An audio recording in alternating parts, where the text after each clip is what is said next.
सवाल है लो क्या है। जवाब है लो एक है। सवाल है हम यहाँ क्यों इकट्ठा हुए हैं। जवाब है हम यहाँ हमारे अनंत रचयिता का ध्यान एवं उनसे प्रार्थना करने के लिए इकट्ठा हुए हैं। अब हम और हमारे गैलेक्टिक कन्फेडरेशन के सभी भाई बहन, मास्टर हीलर रेश, गार्जियन एंजल्स, काउंसिल मेंबर्स और पूरे ब्रह्मांड में जितने भी दिव्य सभ्यताएं हैं जो उस एक अनंत रचयिता के प्रेम और रोशनी में अपनी सेवाएं प्रदान करते हैं, उन सबको हम आज इस मेडिटेशन में शामिल होने के लिए निवेदन करते हैं और उन सब का आह्वान करते हैं। आज हम सब मिलकर जितने भी लोग आज मेडिटेशन कर रहे हैं उनको, उनके परिवार को और सभी सदस्यों को और वो सभी परिजनों को जिन्हें वो प्रोटेक्ट करना चाहते हैं, उन सबको हम अनंत रचयिता के प्रेम और रोशनी से शुद्ध करते हैं और उस सभी लोगों के आसपास और उनके घरों के आसपास उस अनंत रचयिता के प्रेम और रोशनी का एक बहुत बड़ा सुरक्षा घेरा बनाते हैं, जिसमें किसी भी प्रकार के विचार या व्यक्ति जो सिर्फ खुद की सेवा में कार्यरत हो, उन सभी व्यक्ति या विचारों को इस घेरे में आने से बिल्कुल प्रतिबंधित करते हैं, क्योंकि लो एक है। नमस्कार दोस्तों। लॉ ऑफ वन यानी एक का कानून या एक का ज्ञान, यह उसका 24वां सत्र है जो कि फरवरी 15 1981 को रिकॉर्ड किया गया था। दोहराया जाता है कि इस किताब द्वारा दी गई समस्त जानकारियां आप जान भी सकते हैं, मान भी सकते हैं, सिरे से खारिज भी कर सकते हैं और नकार भी सकते हैं, क्योंकि यह आपकी फ्री विल है जो अनंत रचयिता द्वारा आपको दी गई है। एक बात और कही जाती है कि लॉ ऑफ वन सभी के लिए पूरी तरह से फ्री है। यदि कोई इकाई या व्यक्ति इसको निजी स्वार्थ के लिए इस्तेमाल करे तो यह उसकी व्यक्तिगत जिम्मेदारी होगी। इसी के साथ साथ यह भी कहा जाता है कि कोई इस एक के कानून किताब को अपनी भाषा में दूसरों से साझा करना चाहे तो वह कर सकता है, क्योंकि यह भी उसकी फ्री विल है। तो आगे बढ़ते हैं दोस्तों। सत्र 24वां। रॉ कहते हैं मैं रॉ हूँ। अनंत रचयिता के प्रेम और प्रकाश में आपका स्वागत करता हूँ। तो हम अब संवाद शुरू करते हैं। इस सत्र के दौरान कालरा की तबीयत थोड़ी सी ठीक नहीं थी दोस्तों। उसको सीने में जकड़न और खांसी की दिक्कत हो रही थी। तो डॉन ने रॉ से विनती की कि हर सवाल के बाद कारेला को थोड़ा सा खांसने दिया जाए, और भौतिक शरीर की महत्वपूर्ण ऊर्जा कम होने के कारण इस सत्र को थोड़ा सा छोटा रखा गया है। डॉन शुरू करते हैं अपने प्रश्न पूछना। धन्यवाद। मैं इस पुस्तक को इस तरह जारी रखना चाहता हूँ जिसमें हम अंतिम 25,000 वर्षों के चक्र जिसमें अभी हम हैं उसके बारे में बात करेंगे। फिर हम शायद चौथी घनत्वता की स्थिति के बारे में थोड़ा जानेंगे। फिर हम एक के कानून के विषय में और गहराई से जानेंगे। पिछले सत्रों में एक के कानून के विषय में हमने गहराई से चर्चा नहीं की थी। मैं चाहता हूँ कि आगे के सत्रों में एक के कानून के दार्शनिक क्षेत्रों के बारे में अधिक बात की जाए ताकि इसे अच्छे से समझा जा सके। मुझे आशा है कि मैं सही दिशा में जा रहा हूँ। पिछले सत्र में आपने बताया था कि अंतिम 25,000 वर्षों के चक्र में अटलांटिस, मिस्र और वे जो दक्षिणी अमेरिका में रहते थे उनसे संपर्क स्थापित गया था। फिर उसके बाद महासंघ चला गया। मैं समझ रहा हूँ कि महासंघ कुछ समय के लिए वापस नहीं आए थे पुनः। क्या आप इसका कारण, परिणाम और व्यवहार के संदर्भ में बता सकते हैं जब आपका पृथ्वी पर अगला संपर्क हुआ था?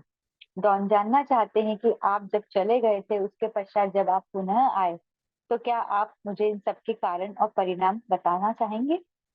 रॉ बताएं बोलते हैं, अटलांटिस के मामले में हमारे दिए गए जानकारियों का इस्तेमाल उन्होंने युद्ध में किया, जिसके परिणाम स्वरूप लगभग 10,821 वर्ष पहले अटलांटिस में दूसरी और अंतिम तबाही हुई।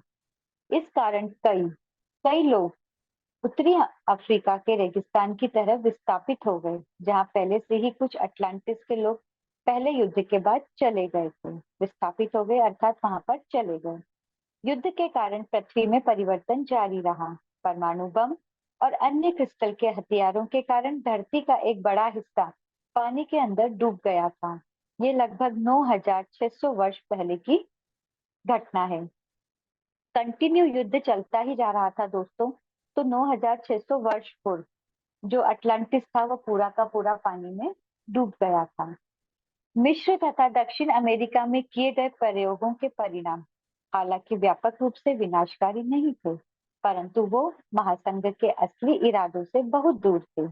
यह न केवल हमारे लिए बल्कि काउंसिल तथा ग्रह रक्षकों के लिए भी स्पष्ट हो गया था कि हमारे तरीके इस विशेष ग्रह के लिए उपयुक्त नहीं हैं।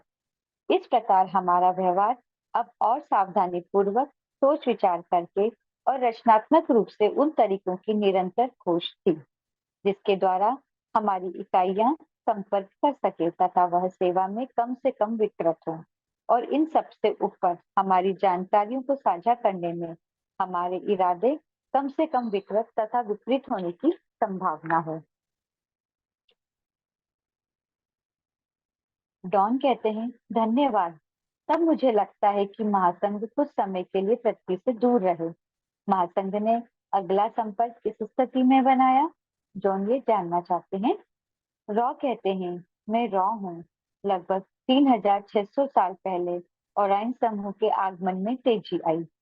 सोच और कर्म की विकृतियों पे बढ़ते हुए नकारात्मक प्रभावों के कारण वे लोगों के साथ काम करना शुरू करने में सक्षम थे जिनके बारे में पुराने जमाने से ही यह सोच थी कि वे अपने आप को विशिष्ट और भिन्न मानते हैं, अर्थात अपने आप को स्पेशल समझते हैं, यानी कि खुद को एलिट्स मानते हैं। महासंघ की एक इकाई जिसका नाम यहोवा था, उसने कई कई हजार वर्षों पहले जेनेटिक क्लोनिंग द्वारा उनके बीच विशेष झुकाव स्थापित किए गए। वो धीरे धीरे मिस्र के आसपास के क्षेत्रों में रहने आए, साथ ही अन्य स्थानों पर भी गए जो कि म्यू की भूमि, लेमोरिया की भूमि के काफी हिस्से पानी के नीचे डूबने के बाद यहाँ वहां फैल गए। तो दोस्तों, जब 3600 वर्ष पूर्व जो ओराइन ग्रुप था, जब वो यहाँ आए तो उन्होंने यह सोच डालना चालू कर दी थी कि तुझसे ऊपर मैं हूँ, मुझसे ऊपर, मतलब मैं ऊपर हूँ, मैं तुझसे ऊपर हूँ, और फिर दूसरा बोलेगा मैं तुझसे ऊपर हूँ। तो इस प्रकार से विभाजन शुरू हो गया था सबकी सोच में, और जिसको सबसे ऊपर रखा गया उनको एलिट्स नाम दिया गया या उनको एलिट्स कहा गया। एलिट्स वो होते हैं जो अपने आप को दूसरों से बेहतर समझते हैं। ऐसे में ओराइन ग्रुप इनको मैनिपुलेट कर सकते थे बहुत आसानी से, क्योंकि उनकी सोच में ही विभाजन था, तो वह उन्हें बहुत अच्छे से मैनिपुलेट कर सकते थे। यहाँ ओराइन ग्रुप को मौका मिला कि उनमें नकारात्मक के बीज बोए जा सकते थे। ये बीज हमेशा की तरह वही वर्ग के थे जिन्हें आप एलिट्स कहते हैं, जो दूसरों से हेरफेर करते थे या गुलाम बनाते थे। किस तरह से बनाते थे? एलिट्स ने यहाँ पर पिरामिड को उल्टा दिखाना शुरू करा था। एलिट्स का कहना था कि जैसे पिरामिड की जो शेप होती है उस प्रकार से उन्होंने पिरामिड को जस्ट रिवर्स शेप में प्रस्तुत करा, या उसको उस तरह से सोच में लाए। तो पहले विभाजन होगा और बाद में जाकर आगे जाकर हम लोग मिलेंगे। इस तरह से उन्होंने इस प्रकार की सोच को के बीज बोने प्रारंभ कर दिए थे। यहोवा ने इन इकाइयों के प्रति एक बड़ी जिम्मेदारी महसूस की। हालांकि ओरियन ग्रुप लोगों को प्रभावित करने में सक्षम था कि यहाँ यहोवा ही एलिट्स को बनाने के लिए जिम्मेदार है। उन्होंने ओरियन ग्रुप ने लोगों को बोल दिया था कि एलिट्स को बनाने के लिए यहोवा ही जिम्मेदार है। इस तरह यहोवा का नाम उनके साथ जुड़ गया। इस प्रकार यहोवा के विषय में ये कहा जाने लगा कि वो वापस आएगा, और इस कारण लोगों में सकारात्मक झुकाव वाले विचार आए कि वो आएगा, उससे हमें मदद मिलेगी। ये आपके समय के लगभग 3300 वर्ष 3300 वर्ष पूर्व हुआ था। यहीं से महायुद्ध की अवधारणा भी इसका हिस्सा बनी। तो जो ओराइन ग्रुप था दोस्तों, उन्होंने 4 प्रकार के टूल्स का यहाँ पर इस्तेमाल किया। लाई, डिनाई, डिस्ट्रैक्ट एंड डिसीव, मतलब कि झूठ, मना करना, ध्यान से भटकाव और धोखा देना। इस प्रकार के टूल्स का उन्होंने यहाँ पर उपयोग किया। डॉन कहते हैं, धन्यवाद। मेरा एक प्रश्न है कि 3600 वर्ष पहले ओराइन ग्रुप ने कैसे प्रवेश किया? क्या वह एक रैंडम विंडो इफेक्ट था? रॉ, उस समय सारे लोग सकारात्मक नहीं थे। कुछ लोग थे जो इस तरह की नकारात्मक जानकारियां चाहते थे। इस तरह की जानकारियों के लिए बकायदा पुकार किया जाता था। जब ये पुकार मिश्रित हो जाती थी तो इस घनत्वता में खिड़कियों के खुलने की घटनाओं में तेजी आती थी। तो दोनों ही प्रकार के ग्रुपों के द्वारा पुकार किया जाता था। ठीक है दोस्तों, इस मामले में क्वारंटाइन की मजबूत ध्रुवीयता की कमी के कारण ध्यान पूर्वक पहरा देना आवश्यक नहीं समझा गया। इस प्रकार प्रवेश के लिए खिड़कियों का बहुत कमजोर होना आवश्यक था। जैसे जैसे आपकी कटाई नजदीक आती है, वैसे वैसे वह शक्तियां जिन्हें आप लाइट वर्कर कहते हैं, वह अपने पुकार के अनुसार कार्य करती हैं। जो ओराइन ग्रुप के हैं वह भी अपनी पुकार के अनुसार कार्य करते हैं, लेकिन ये पुकार असलियत में इतनी बड़ी संख्या में नहीं होती। दोस्तों, यहाँ पर वो कहना चाहते हैं कि दोनों ही प्रकार के समूहों ने पुकारना चालू किया। और जो इस चीज के लिए पॉजिटिव थे या नहीं थे, पर दोनों ने ही अनंत रचयिता की शक्तियों को उनको उनका आह्वान करना चालू करा। इस प्रकार सशक्त बनने तथा वर्ग के कानून के लगने के कारण इस प्रतिरोध को भेदना और भी मुश्किल हो जाता है कि फिर भी स्वतंत्र इच्छा को बनाए रखा जाना चाहिए था, और वे लोग जिन्हें नकारात्मक झुकाव वाली जानकारियां पाने की इच्छा होती है, उन्हें खिड़की खुलने की क्रिया से आगे बढ़ने की संतुष्टि मिलनी चाहिए थी। यानी कि उन्हें भी नकारात्मक जानकारियां मिलनी चाहिए थी। तो डॉन यहाँ पर दोस्तों यहाँ पर एक एग्जाम्पल देके उन्होंने यहाँ पे नहीं दिया है, पर एक एग्जाम्पल से हम समझ सकते हैं कि जैसे महाभारत था। महाभारत में जो कौरव हैं और पांडव हैं, दोनों ने ही पुकार लगाई थी, गुहार लगाई थी, आवाज लगाई थी। तो वह पॉजिटिव एनर्जी में है या नेगेटिव एनर्जी में है, उससे फर्क नहीं पड़ता। आवाज कोई भी लगा सकता है। तो उसी प्रकार यहाँ पर भी इसी तरह का कार्य किया गया। डॉन, फिर यहोवा ने जो कुछ भी देखा उसे ठीक करने के प्रयास में, जिसे मैं एक गलती मानता हूँ, उन्होंने 3300 वर्ष पहले सकारात्मक दर्शन के साथ शुरुआत करी। क्या ओराइन और यहोवा दोनों के दर्शन टेलीपैथिक रूप से प्रभावित थे, या उन्होंने किसी दूसरे तकनीक का इस्तेमाल किया था? रॉ कहते हैं, दो तरह की तकनीक का इस्तेमाल किया गया। पहला, उस इकाई के द्वारा जो अब यहोवा के नाम से नहीं जानी जाती है, क्योंकि यहोवा का पुनर्जन्म हो गया था, जो अभी भी यह महसूस करते थे कि इन इकाइयों को, जो कि नकारात्मक सृष्टियों से भी श्रेष्ठ हैं, यदि इन्हें ऊपर उठाया जाए, यानी कि इन्हें एक का ज्ञान दिया जाए, तो यह श्रेष्ठ इकाइयां एक के कानून का प्रसार कर सकती हैं। इस प्रकार यह इकाई, जिसका नाम योद हेन सिन वाउ हेन था, लोगों के बीच एक अवतार के रूप में आए। समान प्रजनन की प्रक्रिया द्वारा सहवास करके बहुत बड़े आकार के लोगों की एक पीढ़ी को पैदा किया, जिन्हें की अनक कहा जाता है। तो इनके द्वारा प्रजनन के पश्चात जो भी पीढ़ी पैदा हुई, वह आकार में, शरीर में थोड़े बड़े थे, और उन पीढ़ी का नाम अनक दिया गया दोस्तों। तो इनका जब शरीर बड़ा था तो ओराइन ने इन लोगों को बोला कि तुम थोड़े बड़े हो, मतलब थोड़े स्पेशल हो। तो जब उन्होंने ये बताया कि आप थोड़े स्पेशल हो, तो फिर उनमें विभाजन चालू हो गया। कुछ लोग ओराइन ग्रुप में जुड़ गए और कुछ वापस से पॉजिटिव सोच वालों के साथ ही रहे, और यहाँ पर पुनः एक विभाजन स्टार्ट हो गया। दूसरा तरीका क्या था? दूसरा तरीका जिसने अधिक प्रभाव डाला वह था विचार रूप, जिससे कि हम अक्सर रहस्यमयी और ऐसी चीज जिसका वर्णन नहीं किया जा सकता, यानी कि विचित्र रूप में आप लोगों के बीच इस्तेमाल करते थे। इनमें से कुछ रूपों से आप परिचित हो सकते हैं। डॉन कहते हैं, क्या कालरा को खांसने में मदद करने के बाद क्या आप उनमें से कुछ के बारे में बता सकते हैं? रॉ कहते हैं, इन जानकारियों को आप खोज सकते हैं अपने ही लेवल पर। हालांकि संक्षेप में इनमें से कुछ के बारे में हम बता सकते हैं, जैसे कि we within the we और शेरुबिम विद स्लीपलेस आईज। ये कुछ स्पिरिचुअल पार्ट हैं स्पिरिचुअल लाइफ के। तो दोस्तों आप इसे अपने लेवल पे इन नामों को सर्च कर सकते हैं। ठीक है, आगे बढ़ते हैं। डॉन कहते हैं, बहुत अच्छा। क्या 3600 वर्ष को ओराइन समूह ने भी अपने बारे में बताने के लिए इसी तरह के तरीकों का इस्तेमाल किया था?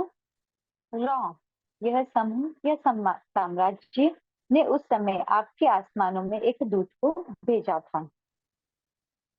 डॉन बोलते हैं, क्या आप उस दूत का वर्णन कर सकते हैं? रॉ कहते हैं, यह दूत काफी डरावना था, जो दिन में बादलों के पीछे छिपा रहता था। जो भी उसे देखता था, उन लोगों के सवालों को मिटाने के लिए वह रचयिता के समरूप बनने की कोशिश करता था। यानी कि वह लोगों को यह यकीन दिलाने की कोशिश करता था कि वही रचयिता है। दोस्तों, जिस प्रकार की हमने रामायण में देखा कि रावण जिस प्रकार से बोलता है कि मैं ही भगवान हूँ, उसी प्रकार से यहाँ पर जो ये वाली एंटिटीज हैं, ये जो दूत आया था, वह बताने की कोशिश करते थे कि मैं ही रचयिता हूँ। लोगों को भ्रम में डाला जाता था।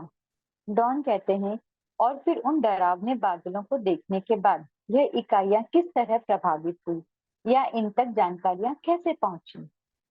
रॉ कहते हैं, विचारों के स्थानांतरण ट्रांसफर द्वारा, आसमानों में डरावनी घटनाओं के द्वारा तथा अन्य घटनाएं जिनमें वे लोग विचार रूप का इस्तेमाल करके रहस्य पैदा करके इन्हें प्रभावित करने की कोशिश करते थे तथा सूचना भेजते थे। दोस्तों, इनके बड़े और डार्क कलर के स्पेसक्राफ्ट इन लोगों को इकाइयों को दिखाई दिए जाते थे। तो अ, और ओराइन ग्रुप के जो स्पेसक्राफ्ट होते थे वो डार्क कलर के इस और बहुत बड़े होते थे, जबकि जो कन्फेडरेशन के क्राफ्ट होते हैं वो रोशनी के बने और चमकीले होते हैं। तो इस प्रकार से इनको जब इस तरह से ये दिखाई देते थे, तो पहले लोग इन पे विश्वास करते थे कि हाँ, यही रचयिता है।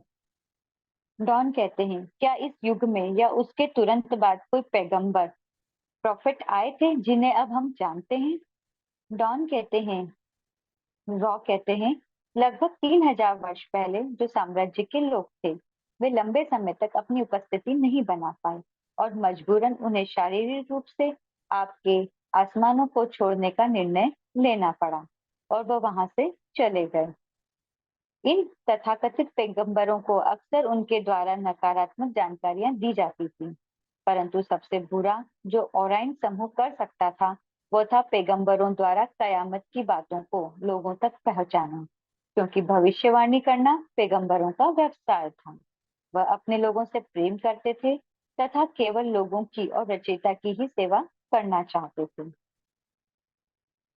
आगे बढ़ते हैं।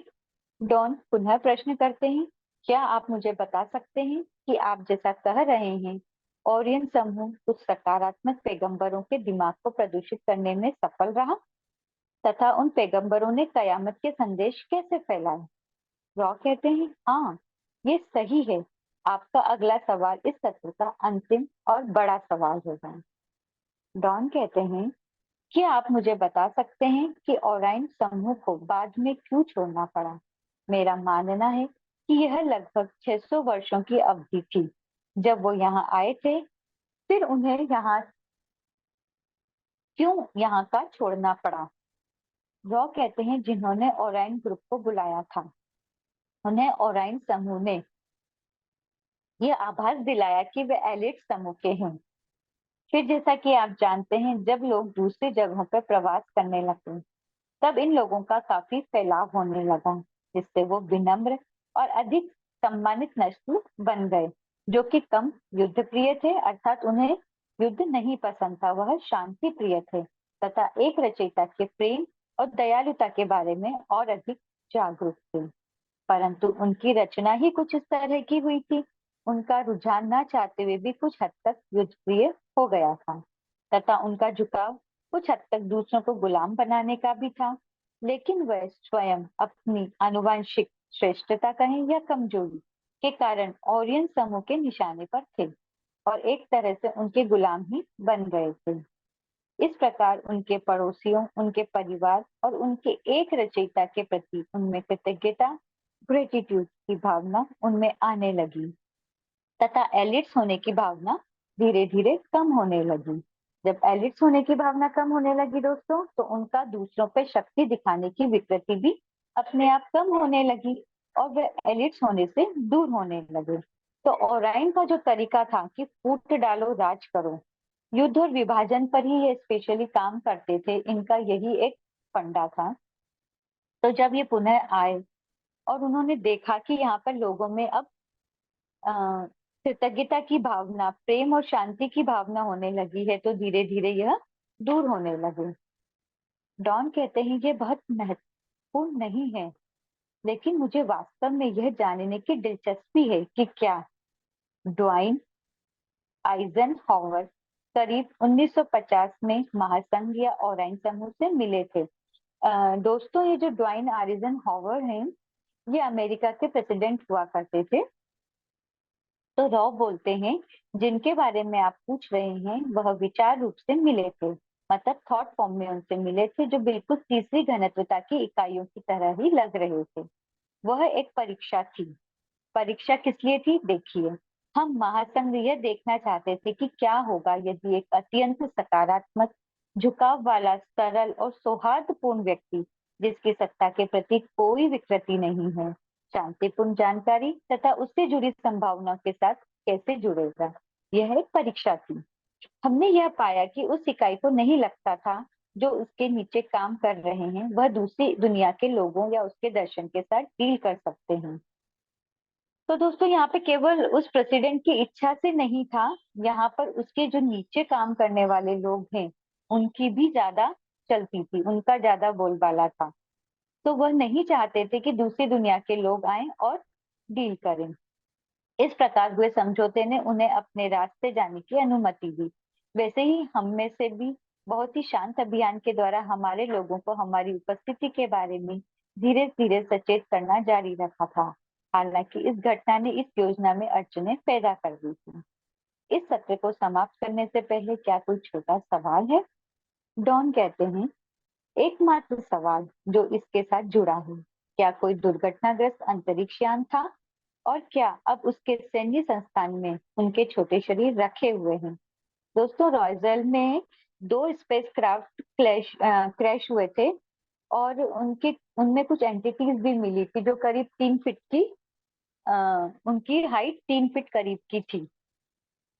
तो रॉ बोलते हैं कि हम आपके भविष्य का उल्लंघन नहीं करना चाहते। यदि हम आपको ये जानकारियां देते हैं तो हो सकता है कि ये जानकारियां कुछ ज्यादा हो जिससे आप स्थान समय में उचित रूप से डील ना कर पाए, इसलिए हम इस जानकारी को रोकना चाहेंगे। तो दोस्तों, जिस प्रकार की ये हमारा 24वां सत्र यहाँ पे समाप्त होता है और जैसे कि रॉ कहते हैं कि हम आपको उस अनंत रचयिता के प्रेम और प्रकाश, सुख और शांति की ऊर्जा में छोड़ के चलते हैं। आदरणीय मेरे दोस्तों, आदरणीय। थैंक यू रुचि जी, बहुत बढ़िया। Thank you. मैं अपना एनर्जी फील्ड सुरक्षित कर रहा हूं। मैं अपना ऑरा लॉक कर रहा हूं। मेरे शरीर, दिमाग, आत्मा और मेरा पूरा एनर्जी फील्ड अनंत रचयिता के असीम दिव्य प्रेम और रोशनी में हमेशा के लिए सुरक्षित है। अनंत रचयिता के असीम प्रेम और अनंत रोशनी से बना हुआ मजबूत सुनहरा कवच, जिसमें अनंत ब्रह्मांडों की शक्तियां समाहित है, ऐसा कवच मैंने धारण कर लिया है। ये सुनहरे सुरक्षा कवच के माध्यम से मेरे घर के तमाम सदस्य और मेरा घर संपूर्ण रूप से सुरक्षित है। जो अनंत रचयिता के प्रेम और प्रकाश में अपनी सेवाएं प्रदान करते हैं, ऐसे ब्रह्मांड की सभी दिव्य सभ्यताओं और मेरे सभी शुभ चिंतक जो मेरे लिए दिव्य प्रेम और शुद्ध पवित्र मन से जो मुझे आशीर्वाद देना चाहते हैं, वो तमाम दिव्य पवित्र चेतनाओं को मैं परमिशन देता हूँ कि जो मेरे साथ दिव्य रूप से कनेक्ट हो सके।